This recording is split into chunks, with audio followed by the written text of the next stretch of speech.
ಸ್ನೇಹಿತರೆ, ಚರಿತ್ರೆ ಮತ್ತೊಂದು ವಿಡಿಯೋಗೆ ನಿಮಗೆಲ್ಲ ಪ್ರೀತಿಯ ಸ್ವಾಗತ. ಅಮೆರಿಕ ಅಧ್ಯಕ್ಷ ಟ್ರಂಪ್ ಬಕಾಸುರನ ರೀತಿ ವರ್ತನೆ ಮಾಡ್ತಾ ಇದ್ದಾರೆ. ಸಿಕ್ಕಿದ್ದೆಲ್ಲವೂ ನನಗೆ ಬೇಕು ಅಂತ ಜಿದ್ದಿಗೆ ಬಿದ್ದಿದ್ದಾರೆ. ವೆನಿಜುವೆಲಾವನ್ನ ಒಂದು ರೀತಿ ವಶಪಡಿಸಿಕೊಂಡಾಯಿತು. ಗ್ರೀನ್ಲ್ಯಾಂಡ್ ಕೂಡ ನನಗೆ ಬೇಕು ಅಂತ ಹೇಳಿದ್ದಾಯಿತು. ಈಗ ಟ್ರಂಪ್ ಕಣ್ಣು ಹಿಂದೂ ಮಹಾಸಾಗರದ ಮೇಲೆ ಬಿದ್ದಿದೆ. ಅಲ್ಲಿಗೆ ಟ್ರಂಪ್ ಭಾರತದ ಹತ್ತಿರಕ್ಕೆ ಬರ್ತಾ ಇದ್ದಾರೆ ಅಂತ ಅರ್ಥ. ಭವಿಷ್ಯದಲ್ಲಿ ಯಾವೆಲ್ಲ ಪ್ರದೇಶಗಳು ತುಂಬ ಮುಖ್ಯವಾಗ್ತಾವೋ ಆ ಎಲ್ಲ ಪ್ರದೇಶಗಳ ಮೇಲೆ ಹಿಡಿತ ಸಾಧಿಸೋದಕ್ಕೆ ಟ್ರಂಪ್ ಇನ್ನಿಲ್ಲದ ಪ್ರಯತ್ನ ಮಾಡ್ತಾ ಇದ್ದಾರೆ. ಒಂದು ಕಡೆಯಲ್ಲಿ ಗ್ರೀನ್ಲ್ಯಾಂಡ್ ಅನ್ನ ವಶಪಡಿಸಿಕೊಳ್ಳುವ ಧಾವಂತದಲ್ಲಿರುವ ಟ್ರಂಪ್ ಈಗ ಹಿಂದೂ ಮಹಾಸಾಗರದಲ್ಲಿರುವ ಅದೊಂದು ಪ್ರದೇಶದ ಮೇಲೆ ಕಣ್ಣಿಟ್ಟಿದ್ದಾರೆ. ಹೌದು, ನಮ್ಮ ಪಕ್ಕದಲ್ಲೇ ಇರುವ ಒಂದು ದ್ವೀಪದ ಮೇಲೆ ಟ್ರಂಪ್ ಹದ್ದಿನ ಕಣ್ಣಿಟ್ಟಿದ್ದಾರೆ. ಈ ಕುರಿತಂತೆ ಸೋಷಿಯಲ್ ಮೀಡಿಯಾದಲ್ಲಿ ಬಹಿರಂಗ ಹೇಳಿಕೆ ಕೊಟ್ಟಿದ್ದಾರೆ. ಟ್ರಂಪ್ ಈ ಹಪಾಹಪಿತನ ಜಗತ್ತಿನಾದ್ಯಂತ ಸಂಚಲನವನ್ನೇ ಸೃಷ್ಟಿ ಮಾಡಿದೆ. ಅದರಲ್ಲೂ ಭಾರತ ಈ ವಿಚಾರದಲ್ಲಿ ಫುಲ್ ಅಲರ್ಟ್ ಆಗಿದೆ. ಕಾರಣ, ಟ್ರಂಪ್ ಕಣ್ಣಿಟ್ಟಿರುವ ಆ ಪ್ರದೇಶ ಭಾರತಕ್ಕೆ ತುಂಬಾನೇ ಹತ್ತಿರದಲ್ಲಿದೆ. ಅಷ್ಟಕ್ಕೂ ಟ್ರಂಪ್ ಕಣ್ಣಿಟ್ಟಿರುವ ಆ ಹೊಸ ಪ್ರದೇಶವಾದರೂ ಯಾವುದು? ಒಂದು ವೇಳೆ ಈ ಪ್ರದೇಶವನ್ನ ಟ್ರಂಪ್ ವಶಪಡಿಸಿಕೊಂಡ್ರೆ ಭಾರತಕ್ಕೆ ತೊಂದರೆಯಾಗುತ್ತಾ? ಈ ಪ್ರದೇಶ ಜಾಗತಿಕ ಮಟ್ಟದಲ್ಲಿ ಅದೆಷ್ಟು ಇಂಪಾರ್ಟೆಂಟ್? ಇದರಿಂದ ಟ್ರಂಪ್ಗೇನು ಲಾಭ? ಎಲ್ಲವನ್ನ ಡೀಟೇಲ್ ಆಗಿ ತೋರಿಸ್ತೀವಿ ನೋಡಿ.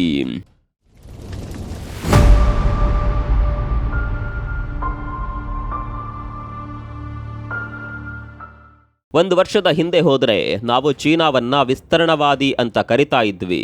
ಚೀನಾ ಬಡ ದೇಶಗಳಿಗೆ ಲೋನ್ ಕೊಟ್ಟು ಆ ದೇಶಗಳನ್ನು ಬುಟ್ಟಿಗೆ ಹಾಕ್ಕೊಳ್ತಾ ಇದೆ. ಸಾಲ ತೀರಿಸಲಾಗದ ದೇಶಗಳನ್ನು ತಾನೇ ಬಳಸ್ಕೊಳ್ತಾ ಇದೆ. ಹೀಗೆ ಬಹುತೇಕ ದೇಶಗಳನ್ನು ಚೀನಾ ತನ್ನ ಹಿಡಿತದಲ್ಲಿ ಇಟ್ಕೊಂಡಿದೆ ಅಂತ ಹೇಳ್ತಾ ಇದ್ವಿ.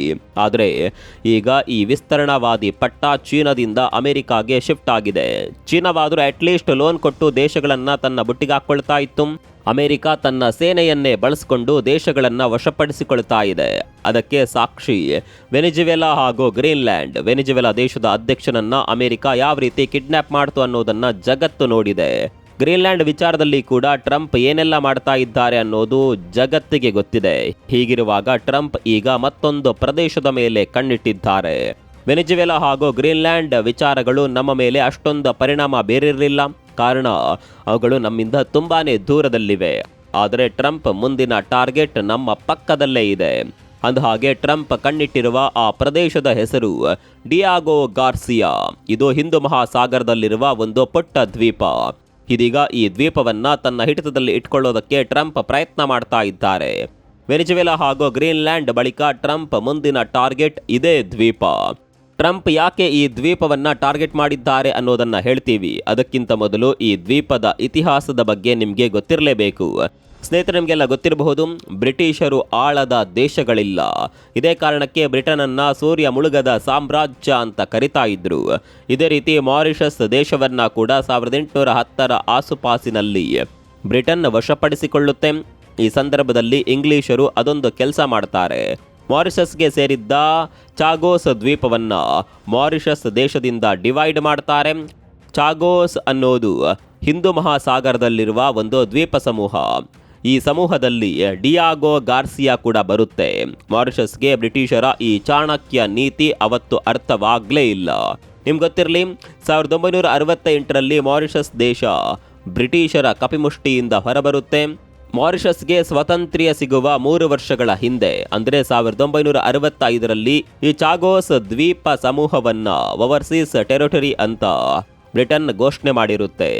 ಈ ವಿಚಾರವನ್ನ ಸಿಂಪಲ್ ಆಗಿ ಹೇಳಬೇಕು ಅಂದ್ರೆ, ಭಾರತವನ್ನ ಬ್ರಿಟಿಷರು ಆಳ್ವಿಕೆ ಮಾಡ್ತಾ ಇದ್ರು. ಆ ಸಂದರ್ಭದಲ್ಲಿ ಒಂದು ರಾಜ್ಯವನ್ನ ಸಪರೇಟ್ ಮಾಡಿ ಭಾರತಕ್ಕೆ ಸ್ವಾತಂತ್ರ್ಯ ಕೊಡುವ ಸಂದರ್ಭದಲ್ಲಿ ಆ ರಾಜ್ಯ ನಿಮ್ಗೆ ಸೇರಿದ್ದಲ್ಲ, ಅದು ನಮ್ಮ ಆಡಳಿತದಲ್ಲೇ ಇರುತ್ತೆ ಅಂದ್ರೆ ಹೇಗಾಗುತ್ತೆ ಹೇಳಿ?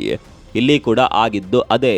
ಬ್ರಿಟಿಷರು ಮಾರಿಷಸ್ಗೆ ಸ್ವಾತಂತ್ರ್ಯ ಕೊಡ್ತಾರೆ, ಆದರೆ ಈ ಚಾಗೋಸ್ ದ್ವೀಪವನ್ನ ತಮ್ಮ ಹಿಡಿತದಲ್ಲೇ ಇಟ್ಕೊಳ್ತಾರೆ. ಈ ವಿಚಾರ ಅಮೆರಿಕ ಗೊತ್ತಿತ್ತು. ಅಮೆರಿಕ ಹೇಗಾದರೂ ಮಾಡಿ ಹಿಂದೂ ಮಹಾಸಾಗರದಲ್ಲಿ ಮಿಲಿಟರಿ ಬೇಸ್ ಮಾಡಬೇಕು ಅಂತ ತುಂಬಾ ವರ್ಷದಿಂದ ಪ್ಲಾನ್ ಮಾಡ್ತಾ ಇತ್ತು. ಆದರೆ ಜಾಗ ಬೇಕಲ್ಲ. ಆ ಜಾಗಕ್ಕೆ ಹುಡುಕಾಡುವಾಗ ಜಾಗೋಸ್ ದ್ವೀಪ ಸಮೂಹದ ಮೇಲೆ ಅಮೆರಿಕದ ಕಣ್ಣು ಬೀಳುತ್ತೆ. ಹೇಗೋ ಬ್ರಿಟನ್ ಜೊತೆ ಅಮೆರಿಕದ ಸಂಬಂಧ ಚೆನ್ನಾಗಿದೆ, ನಾವು ಕೇಳಿದರೆ ಖಂಡಿತವಾಗಿಯೂ ಆಗೋದಿಲ್ಲ ಅಂತ ಹೇಳೋದಿಲ್ಲ ಅನ್ನೋದು ಅಮೆರಿಕಾಗೆ ಚೆನ್ನಾಗಿಯೇ ಗೊತ್ತಿತ್ತು. ಹೀಗಾಗಿ ಅಮೆರಿಕ ಡಿಯಾಗೋ ಗಾರ್ಸಿಯಾವನ್ನ ನಂಬ್ಕೊಡಿ ಅಂತ ಬ್ರಿಟನ್ ಬಳಿ ಕೇಳುತ್ತೆ. ಬ್ರಿಟನ್ ಕೂಡ ಹೆಚ್ಚು ಯೋಚನೆ ಮಾಡದೆ ಆ ದ್ವೀಪವನ್ನ ಅಮೆರಿಕ ಕೊಡುತ್ತೆ. ಆದರೆ ಮಾರಿಷಸ್ ಮಾತ್ರ ಈ ಒಪ್ಪಂದವನ್ನು ಒಪ್ಕೊಳ್ಳೋದಕ್ಕೆ ರೆಡಿ ಇರಲಿಲ್ಲ. ಬ್ರಿಟನ್ ವಶದಲ್ಲಿರುವ ದ್ವೀಪ ಸಮೂಹ ನಮಗೆ ಸೇರಿದ ಜಾಗ, ಇಲ್ಲಿ ಯಾವುದೇ ಕಾರಣಕ್ಕೂ ಅಮೆರಿಕ ಮಿಲಿಟರಿ ಬೇಸ್ ಮಾಡಬಾರ್ದು ಅಂತ ವಿರೋಧಿಸುತ್ತಲೇ ಬರುತ್ತೆ. ಆದರೆ ಮಾರಿಷಸ್ ಅನ್ನುವ ಪುಟ್ಟ ದೇಶದ ಮಾತನ್ನ ಜಗತ್ತಿನ 2 ದೈತ್ಯ ಶಕ್ತಿಗಳು ಕೇಳಬೇಕಲ್ಲ. ತಮ್ಮ ಪವರನ್ನು ಉಪಯೋಗಿಸಿಕೊಂಡು ತುಂಬಾ ವರ್ಷದವರೆಗೂ ಈ ದ್ವೀಪವನ್ನ ಅನಧಿಕೃತವಾಗಿ ಅಮೆರಿಕ ಬಳಕೆ ಮಾಡ್ತಾ ಇತ್ತು. ನಿಜ ಹೇಳಬೇಕು ಅಂದರೆ ಅಮೆರಿಕ ಹಾಗೂ ಬ್ರಿಟನ್ ದೇಶಗಳು ಸೇರ್ಕೊಂಡು ಜಂಟಿಯಾಗಿ ಇದನ್ನ ಬಳಕೆ ಮಾಡ್ತಾ ಇತ್ತು ಅಂತ ಹೇಳಲಾಗುತ್ತೆ. ಅಮೆರಿಕ ಇಲ್ಲಿ ನ್ಯೂಕ್ಲಿಯರ್ ವೆಪನ್ಗಳನ್ನು ಕೂಡ ಇಟ್ಕೊಂಡಿದೆ, ಬಾಂಬರ್ಗಳನ್ನು ಕೂಡ ನಿಯೋಜನೆ ಮಾಡಿದೆ. ಈ ದ್ವೀಪ ಒಂದು ನಿರ್ಣಾಯಕ ಲೊಕೇಶನ್ನಲ್ಲಿದೆ. ಇಲ್ಲಿ ಮಿಲಿಟರಿ ಬೇಸ್ ಇದ್ರೆ ಅದರಿಂದ ತುಂಬಾನೇ ಪ್ರಯೋಜನಗಳಿದೆ. ಇಲ್ಲಿಂದ ಇಡೀ ಹಿಂದೂ ಮಹಾಸಾಗರವನ್ನ ಕಂಟ್ರೋಲ್ ಮಾಡಬಹುದು. ಇರಾನ್ ಮೇಲೆ ಅಟ್ಯಾಕ್ ಮಾಡಬೇಕು ಅಂದ್ರೂ ಇಲ್ಲಿಂದ ಅಟ್ಯಾಕ್ ಮಾಡಬಹುದು. ಚೀನಾದ ಮೇಲೆ ದಾಳಿ ಮಾಡೋದಕ್ಕೂ ಈ ಮಿಲಿಟರಿ ಬೇಸನ್ನು ಬಳಕೆ ಮಾಡಬಹುದು. ಆಫ್ರಿಕಾದ ಮೇಲೆ ಕೂಡ ಇಲ್ಲಿಂದ ಕಣ್ಣಿಡಬಹುದು. ಮುಂದಿನ ದಿನಗಳಲ್ಲಿ ಭಾರತ ಅಮೆರಿಕವನ್ನ ಎದುರು ಹಾಕೊಂಡ್ರು ಇಲ್ಲಿಂದ ಅಮೆರಿಕ ದಾಳಿ ಮಾಡುವ ಸಾಧ್ಯತೆ ಇರುತ್ತೆ. ಹೀಗಾಗಿ ಅಮೆರಿಕಾಗೆ ಈ ಡಿಯಾಗೋ ಗಾರ್ಸಿಯಾ ತುಂಬಾನೇ ಮುಖ್ಯವಾದ ಪ್ರದೇಶ.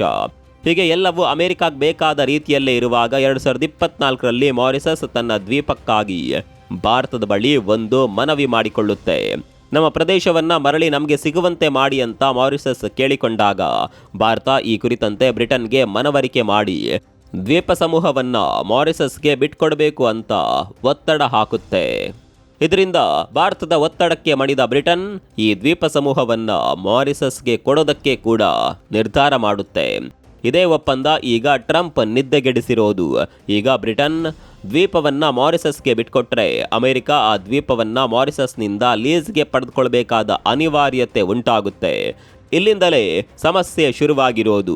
ಈ ಕುರಿತಂತೆ ಸೋಷಿಯಲ್ ಮೀಡಿಯಾದಲ್ಲಿ ಪೋಸ್ಟ್ ಮಾಡಿರುವ ಟ್ರಂಪ್ ದ್ವೀಪವನ್ನ ಮಾರಿಷಸ್ಗೆ ಬಿಟ್ಕೊಡುವ ಬ್ರಿಟನ್ನ ನಿರ್ಧಾರ ಮೂರ್ಖತನದ ನಿರ್ಧಾರ ಅಂತ ಟೀಕಿಸಿದ್ದಾರೆ. ಅಮೆರಿಕದ ಮಹತ್ವದ ಸೇನಾ ನೆಲೆ ಇರುವ ಡಿಯಾಗೋ ಗಾರ್ಸಿಯಾ ದ್ವೀಪವನ್ನ ನಮ್ಮ ಜೊತೆ ಇರುವ ನ್ಯಾಟೋ ಸದಸ್ಯ ರಾಷ್ಟ್ರ ಬ್ರಿಟನ್ ಕಾರಣವೇ ಇಲ್ಲದೆ ಮಾರಿಷಸ್ಗೆ ಬಿಟ್ಕೊಡಲು ಮುಂದಾಗಿದೆ. ಚೀನಾ ಮತ್ತು ರಷ್ಯಾ ಈ ನಡೆಯನ್ನ ದೌರ್ಬಲ್ಯ ಅಂತ ಪರಿಗಣಿಸಬಹುದು. ಅತಿ ಮಹತ್ವವಾದ ಭೂಮಿಯನ್ನ ವಾಪಸ್ ನೀಡ್ತಾ ಇರೋದು ರಾಷ್ಟ್ರೀಯ ಭದ್ರತೆಯ ದೃಷ್ಟಿಯಿಂದ ಮೂರ್ಖತನ ಅಂತ ಬರೆದುಕೊಂಡಿದ್ದಾರೆ. ಅಷ್ಟೇ ಅಲ್ಲ, ಒಂದು ವೇಳೆ ಬ್ರಿಟನ್ ಈ ದ್ವೀಪವನ್ನ ಬಿಟ್ಕೊಟ್ರೆ ಮುಂದಿನ ನಿರ್ಧಾರವನ್ನ ನಾವು ತೆಗೆದುಕೊಳ್ತೇವೆ ಅಂತ ಅಮೆರಿಕ ಗುಡುಗಿದೆ. ಮುಂದಿನ ನಿರ್ಧಾರ ಏನಾಗಿರಬಹುದು ಅನ್ನೋದನ್ನ ನೀವೇ ಊಹಿಸಿಕೊಳ್ಳಿ. ಸ್ನೇಹಿತರೆ, ಡಿಯಾಗೋ ಗಾರ್ಸಿಯಾದಲ್ಲಿ ಅಮೆರಿಕ ಇರೋದು ಭಾರತಕ್ಕೂ ಡೇಂಜರ್. ಬಾಂಗ್ಲಾ ವಿಮೋಚನಾ ಯುದ್ಧವಾಗುವ ಸಂದರ್ಭದಲ್ಲಿ ಅಮೆರಿಕ ಇದೇ ಮಿಲಿಟರಿ ನೆಲೆಯನ್ನು ಉಪಯೋಗಿಸಿಕೊಂಡು ಭಾರತವನ್ನ ಬೆದರಿಸುವ ಪ್ರಯತ್ನ ಮಾಡಿತ್ತು. ಇಲ್ಲಿ ತನ್ನ ಯುದ್ಧ ನೌಕೆಯನ್ನ ನಿಯೋಜನೆ ಮಾಡಿ ಭಾರತಕ್ಕೆ ಬೆದರಿಕೆ ಹಾಕುವ ಪ್ರಯತ್ನವನ್ನ ಮಾಡಿತ್ತು. ಅದೇ ರೀತಿ ಮುಂದೆಯೂ ಕೂಡ ಅಮೆರಿಕ ಭಾರತದ ವಿರುದ್ಧ ಈ ಮಿಲಿಟರಿ ಬೇಸ್ ಅನ್ನ ಬಳಸಿಕೊಳ್ಳುವ ಸಾಧ್ಯತೆ ಇದೆ. ಹಾಗೆ ನೋಡ್ಲಿಕ್ಕೆ ಹೋದ್ರೆ ಭಾರತ ಮಾರಿಷಸ್ ದೇಶದ ಜೊತೆ ಉತ್ತಮ ಸಂಬಂಧವನ್ನ ಇಟ್ಕೊಂಡಿದೆ.